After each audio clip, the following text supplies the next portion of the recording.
Thanks for coming today. This really means a lot for us. You know, as you may know already from our website, we're trying to encourage women for the opportunities that is out there. Industries are opening up, opportunities are arising, but unfortunately we're noticing that some women are not keeping up to trends. So knowing Brenda for way back, I thought it would be important to bring your company because you guys do amazing work out there. So without no delay, I'm going to give you time to introduce yourself. So ladies and gentlemen, these ladies are from CGI, as I said before, so they're going to be introducing themselves, the position you're currently occupying, and a little bit about your company, if that's okay. Since we're all with the same company, I think I might wait for Melissa to do a formal introduction to the company. But you're welcome. My name is Karina Husala, as Tracy. And currently I'm a director of consulting services with CGI, and I've been there for 2 years now, so I'm still relatively new, but it is an industry that I have spent my entire life in. I was with IBM for 20 years, and then I did some independent consulting. One of the stories that I like to tell is how I started and how so much of it was quite happenstance, in that I had got my business degree, I spent 6 years in university, I had my son young, I was 22 when I had my son, so I dragged that poor little guy along my 6 years in university, started working part-time, and for many ladies, you know exactly what it is to work and have young ones to care for as well. And so that was lovely, and I had quite a bit of success early on with IBM. It is such a large company that it allowed me to go in many different directions. And before I knew it, I was into management, then I was into delivery, account management is what we call it. So I was responsible for large contracts, and then I went into delivery executive type roles. So I was a senior delivery executive working financial sector. And I'll talk a little bit about that as we go along, because of course that is a very interesting place for women to be, especially Canadian women on the American East Coast. You can imagine how that went. Now with CGI, where I'm very, very, very pleased to be, by the way, different culture. It is a decentralized firm, so ran very differently than my prior life, and I'm loving it. Melissa and Brenda and I were just talking after lunch about how much we appreciate the culture and what it represents, and the opportunities for both men and women, because we appreciate them both and all others. And I'll pass it over to Brenda now, and thanks. Thank you, Karina. It's a tough introduction to follow. That's not fair at all, at all. Anyway, so this is my second, fortunate enough to be for this to be my second encounter with GROW. I was here 18 months ago at the International Women's Day celebration, so happy to be back, happy to be associated with you, Tracy. Like I said before, I don't know how she does it. She's got 5 kids. I still remember her entire bio from 18 months ago, so I don't know how you do it, but kudos to you. So again, Brenda Narayan, and I'm also a director of consulting services, just like Karina, at CGI, and my portfolio is in the field of healthcare. And my entire career here in Edmonton in Canada has been in healthcare for almost 18 years now. But I came upon to this field almost kind of by accident, because I grew up in Bombay. I had my corporate law degree after my bachelor's in commerce, and then decided to move here. That's a whole different story. And I see a familiar face as well. And when I moved here, I realized I did not want to go back into corporate law, because that would mean another few years. And so I decided to do IT, and the first day that I went to school, September 1st, 1999, was also the day of my first at work. Just like Karina, I was also at IBM for a number of years. So first day, September 1st, 1999, I started my IT diploma at NAIT, and I also went to work for IBM. So, and then it happened to be in healthcare. And then I realized, and I have my HR person sitting right here next to me, but I realized very quickly on that hardcore IT or development or coding, that's not my thing. I did not enjoy it as much as I thought I would. But I did know that I fell in love with healthcare. And because it was personal, it was meaningful, and I thought it could, I have hope that every single day that when I wake up, that I can make a slight, small difference in a very large ocean, which is healthcare in our province. So that's why I stuck to that and never regretted it, not a single day. What else can I tell you? So yeah, like I said, corporate law and then IT, and then that wasn't enough. And I thought, well, I really want to get the other side of my brain going, and I've always loved interior design. So for a few years, I started my design company, and I did interior design for a few years, and it just got too crazy. So I've temporarily suspended that part of my life, and it's something that I will aspire to get back to at some point in my life. But for now, with my daughter, with a busy life, and with at CGI, I'm loving the dream every day and living it. So Wonderful. Hi everyone. As mentioned, my name is Melissa Saifu. You would have seen probably, if you did have a chance to look at my bio, I've been with CGI for over 13 years. So for myself, I started with CGI probably 2.5 years after graduating for the first time. So I feel like I've really built and grown myself and my career within CGI. But you know, throughout that journey and that time, I've also had the opportunity to be a part of CGI's evolution when it comes to the people, our business, and who we are as an organization. And that's something that I think, going back to both of these lovely ladies in terms of, you know, coming into the technology industry, it's really important to understand that technology is really about people and understanding how technology touches all of our lives and how you can be a part of that. So I think that's a huge thing for everyone to recognize. A little bit more about myself, let's see. My parents are from the Caribbean, and so, you know, I still bug my dad still to this day. Keeping in mind, I understand the weather's okay right now, but, you know, every other year I always look at him and say, what was the decision? Like, why did you leave the Caribbean? We could still be there right now. So that always makes me laugh, but I was born and raised in Edmonton, so I think I acclimatize myself every year. I thoroughly enjoy what I do with CGI as a senior HR business partner. You know, the profession of HR has evolved over the last decade, and it has changed quite a bit. And, you know, in my role, I have the opportunity to work with leaders every single day in multiple facets of their world. And within the world of CGI. And without carrying on for too long, I'm going to leave it at that. That's wonderful. So we go into the question now. We just wanted to make sure that we got your bio correctly. Thanks for that. So I want to ask, of course, you know, the future is changing, the world is changing. And the worries that some communities, like the community of women, you know, disabled, might not be getting along. And technology is what is kind of dragging this right now. So could you please tell us, like, what is the future of work in your industry for women in the future? How do you see that? Because we currently have challenges right now, you know, in the tech industry, that's how it's so dominated by men. So what do you see from your observation?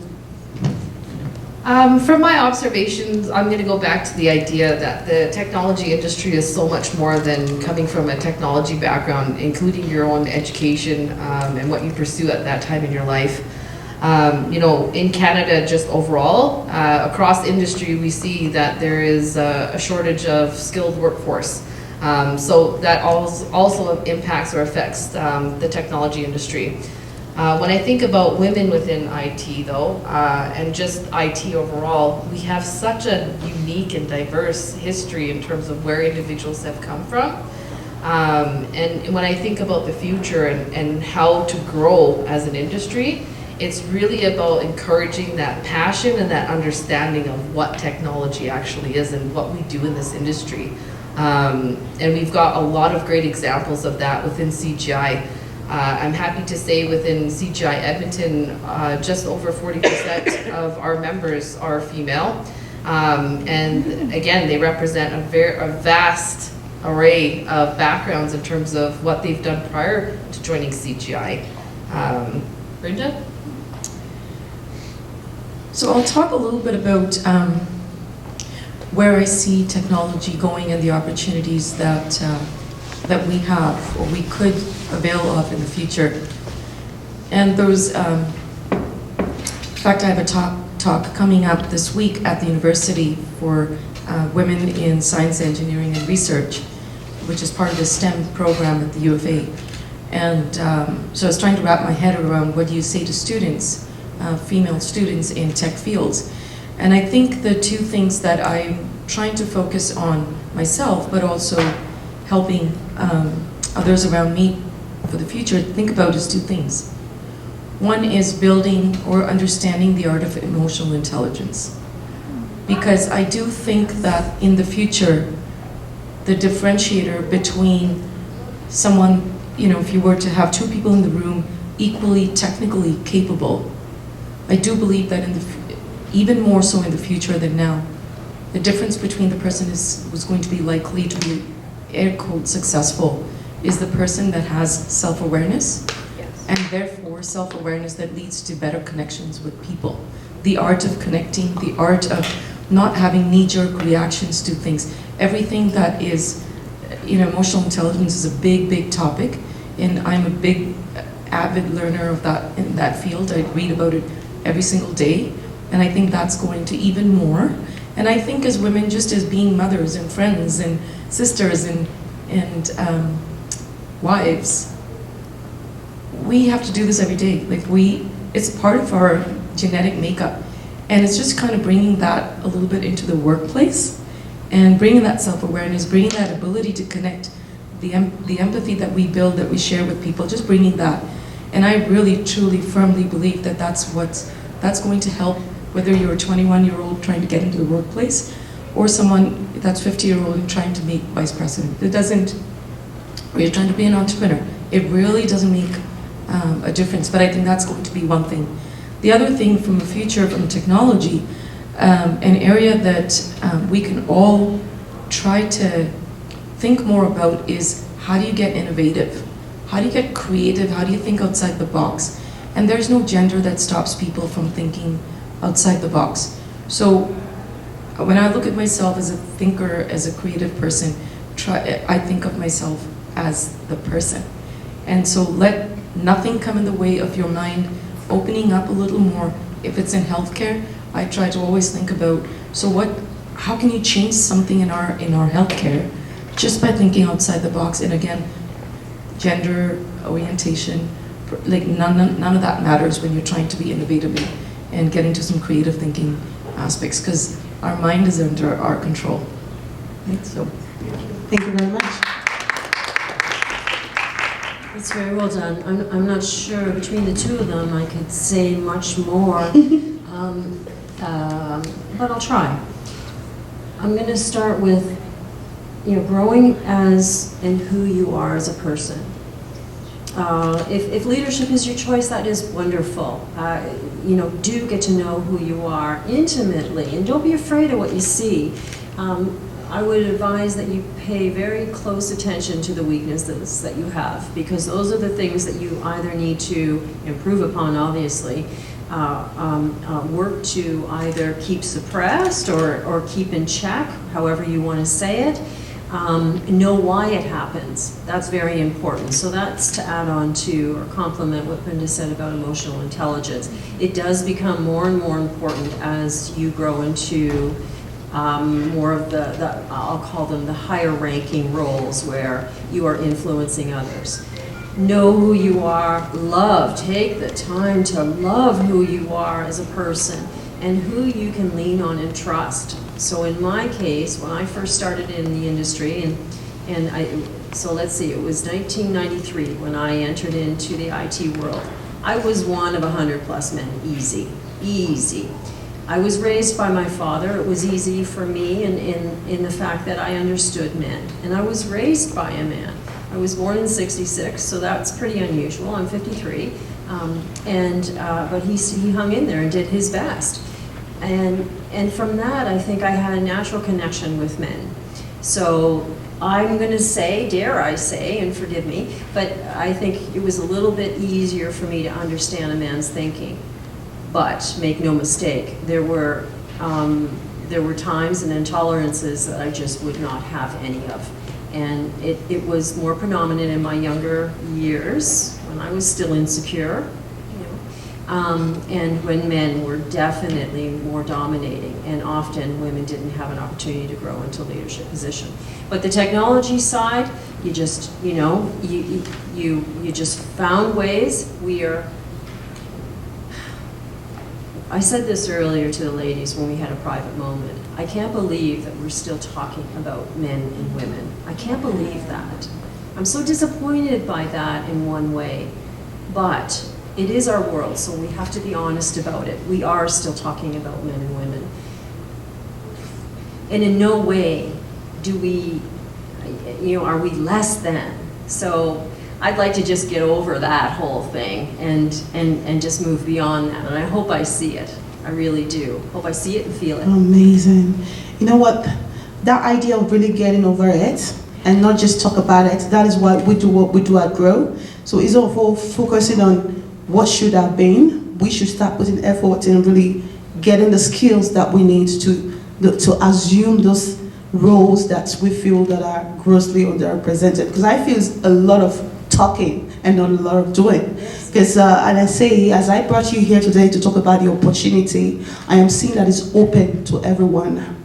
So, in spite of what I just said, there is this beliefs that has been created around that is making a lot of women missing out of this opportunity. Let's say for the immigrant community, you come from another country, the first thing they're going to say is go into the healthcare field, particularly nursing. They literally, I've met so much kids right now that we're mentoring that basically they came here, they have a passion, but only to be told that the only way you're going to make it here in Canada is for you to go into the health industry, even though these kids have their own passion.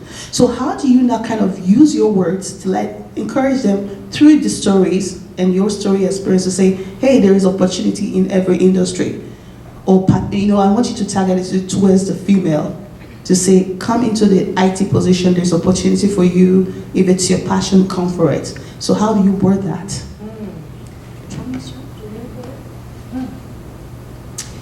I take an interesting position in that, and I'm going to start with a story. So I was born in the 60s, and my grandfather was a self-made millionaire, very successful man. But when I was old enough to understand some of the things he was going to advise me on, he sat me down and said, Karina, there's a simple fact that you need to get over. You were born female, it's going to be harder for you. You are going to have to work harder and smarter. You're probably going to spend a lot more time proving yourself who you are, to be taken seriously, to thrive. And from probably my early teenage years and onward, that was something that I took note of, and as much as I could, and as often as I could, kept that in the foreground of my mind to learn what I wanted, who I was, and what I thought I could do well. And business was it. I knew that at a very young age. I thought about law. I don't know if you and I have ever talked about that, but that was the expectation of my family. We do have a law firm in my family, but it was not something of interest to me. So I guess I would say, don't allow yourself to be guided. Drive yourself. Truly, truly. Each one of you has unique skills and abilities. Know what they are, enhance them, walk through any open door that you're offered, and get in there and just start doing your best work. Amazing. So I'm going to have to, Brenda, while you're answering that, I want you to gear your answer to the young women in the university. So we'll do that. And then you're going to, okay, you got it. Yeah. So a couple of things. So I didn't know until recently that STEM camps, so that's science, technology, engineering, mathematics, thank you. You could if you have a daughter that is 10 years old or 12 years old and you're trying to figure out what she needs to do, what you want to do with her in the summer, I didn't realize until recently that there are STEM camps for pre-junior high girls in Calgary. They have birthday parties. They have birthday parties at these STEM camps. So a little bit of, I took a pause when I heard that. And I said, I wish I knew that when my daughter was a little younger, because I'm going to do a birthday party regardless. Usually it's a lot of girls because at that age, 9 and 10, they don't want anything to do with the other genders. So then it's just the girls anyway. That I could have made that choice. And I think just being aware of programs like STEM and how as citizens we can start making some of these changes in the mindsets of youngsters, I think that's one thing. The other thing is, like a hands-on approach for me is two things. One of them is find a mentor and be a mentor. Find a sponsor. I wish I had done this a long time ago, but I didn't because I didn't know about it. But in your professional careers, but also in your personal lives, there's a difference between a mentor and a sponsor. A mentor is someone that's like a guide. They're going to help you. You meet with them twice a year or whatever. Personally, professionally, it doesn't matter. It's neutral from my perspective. And they guide you about a specific issue. But a sponsor is not someone that talks to you. A sponsor is someone that talks about you. I like that. And you know what? And be a sponsor and be a mentor, because every one of us has a skill that we can impart to someone, older, younger, male, female. It doesn't matter. Find a mentor, find a sponsor, because now you're putting somebody else I say this softly, on the hook to not just talk to me about how to be successful. You're going to talk about me, and you're going to vouch for me with other people, and do that for somebody else. And my third practical tip, and this is also something I'm trying to cultivate, when I see any kind of injustice, and my colleague and my dear friend Melissa was just telling us about an incident where she spoke up when she heard something wrong. And every time I hear something, someone's saying, oh, it's a female, a female this, or someone that's, of a different sexual orientation. When there's comments that I hear around these topics, I have to take a pause. I think it's my duty to take a pause and think about what is the wisest version of Brenda going to do? What's the wisest version of me? What can she do? And I need to do that. Because if I don't, I am part of the problem. I am not part of the solution. So these three things, I think, just every day, be part of a solution. Try to find a mentor and mentor somebody. And the third thing, of course, is find opportunities for members of your family to participate in STEM. Birthday parties, like woohoo, like fantastic. I wish I'd done it, but now my daughter's 16, so she's gonna go. And not listen to what I say anyway. So. Wonderful. Melissa, we want you to kind of gear it towards the new immigrant community, that is missing out of this opportunity in the tech industry, particularly the female, because of what they've been told, the ideology that is being bestowed into them that, no, you can make it in this industry, because they said, it's always they said, so how can we correct, they don't even have a fight, they said it's not good for women, or you cannot make your life, so what would you say to them? I think just tying back into some of the comments already made by Karina and Brenda, it's so important to understand, just regardless of who you are and where you've come from and what your own life experiences are in that moment, a part of life and just living life is being faced with barriers, and it's your own perception of what that barrier actually is and how you're going to overcome it, you're going to navigate it, and all of those things lead to, building out who you are as an individual, and those are your experiences. When I think about individuals being told, that they can't do something, it shocks me still to this day, to be just genuinely honest. I can't imagine being faced with something like that. So that in itself is a barrier. When you're faced with even comments like that, what is it you're going to do? What are you going to think? And it goes back to what Karina talks about in terms of knowing who you are as an individual. Who are you? What are your passions? And what do you want to accomplish? what do you want your contribution to others to be? What is that going to be for you? And what is that going to mean to you all throughout your life? You know, and tying into, you know, your comments about, you know, STEM programs, there's so many types of camps that provide young individuals with the opportunity to explore technology, just as an example. And that to me is fundamentally how we can all contribute to the future of technology and this industry, is really cultivating that excitement and that interest and that passion, and understanding that there's no direct path to get to your end goal. You're likely going to do this all throughout your life, and that is a great and a beautiful thing to go through. So, you know, in a perfect world, I'm not going to say that nobody should ever face or encounter statements of, you can't do this. It's the reality of what we face every single day for a multitude of reasons. So my question is always, what does that actually mean to you? And now what are you going to do with that information? Does it even mean something to you to be told that? What do you think? What do you believe? And when we talk about mentorship and sponsorship and your brand and all these things that we hear, it comes back to being who you are and always holding on to that as much as possible, and living that through everything that you do every single day, in your conversations, in your relationships, in the delivery of whatever you're doing in your career or your job. Are you being you? Are you being your genuine self? And to me, that is how you overcome statements such as, you can't do that. It's not right for you. Amazing. So in just to round up quickly, this is all amazing. You know, this is wonderful. You know, even though we hear we cannot do that, many people will tell you you can't.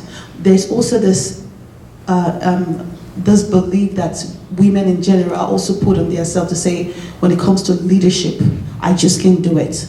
Is it that because I'm a mother of a 5, or I'm married, or they just put this set limited beliefs on themselves? So the question would now be, how do the society and men support women that wants to climb the ladder of leadership?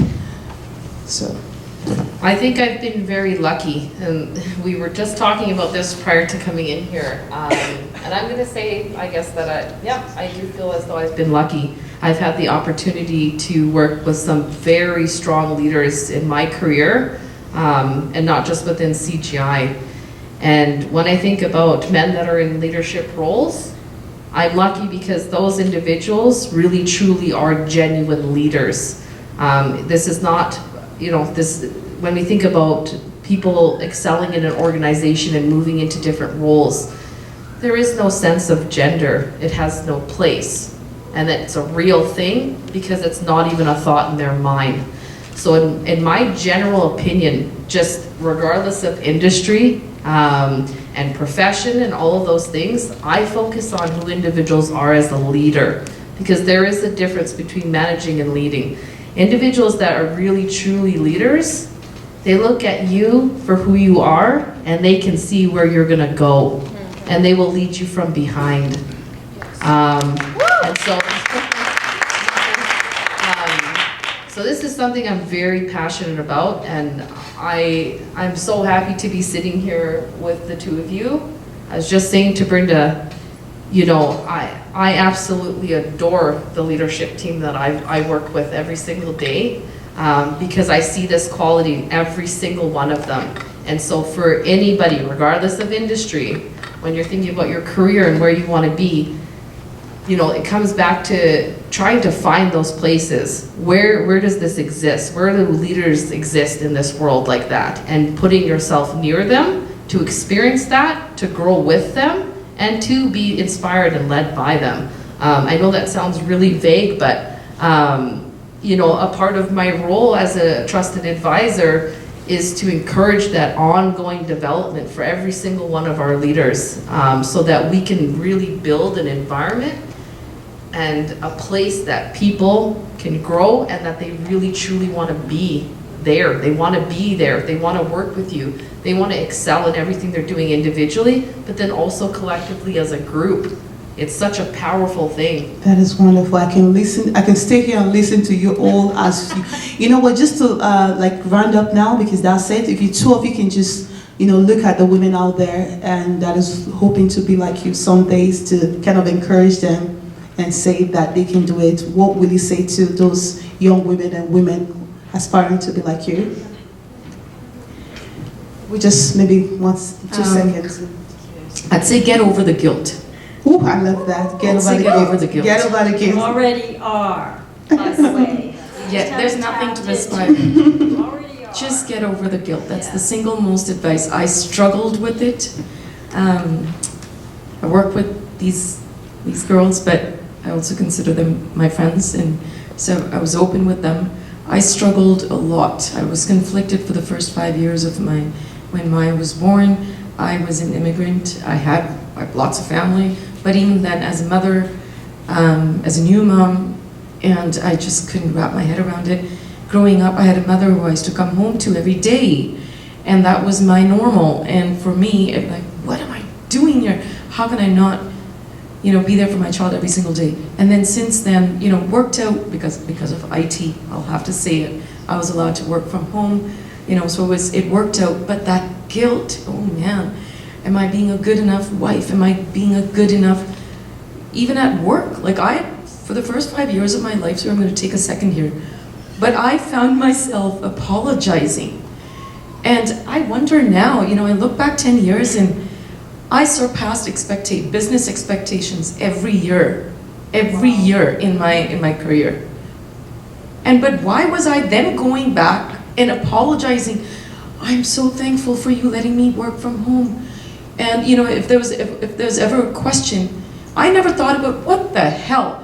Why are they questioning me? I'm surpassing business expectations. I would go in with an apology. Yeah. Get over the guilt, ladies. This applies to every woman, you know what I mean? We don't just know the worth to stop apologizing, being unapologetic about our strength, you know what I mean? So yes, please just round up with that. We do, we are. And we think differently, and that's really, really okay. I'm gonna start with some thoughts that I know I have went through. I won't get into too much of the detail, but it is hard. It really is hard. And there will be times and moments where you will just need to sit, quiet your mind. I've driven home after really difficult days, really difficult situations, and honestly, I'm saying aloud to myself while I'm driving, you can do better. You just need to do better. You just need to settle down and do better. It can be enormously difficult, but what I would highly recommend, especially if you have aspirations that are, the highest of the high, whatever field, whatever industry or sector you decide to go into, that you have support. Amazing. You know what? I want to put your hands together for this fearless women leaders in tech. We can stay here, but we hope to do it and have more time next year, because this is a conversation we need to keep having. Because the more the women hear it from you, the more fearless that they become. I can see it's so emotional, and so many women don't know their worth out there. And even though we're doing 10xing all the time, we don't just know our worth. So for this, we want to say thank you for taking out time from your busy schedule to be here to come educate us. Thank you.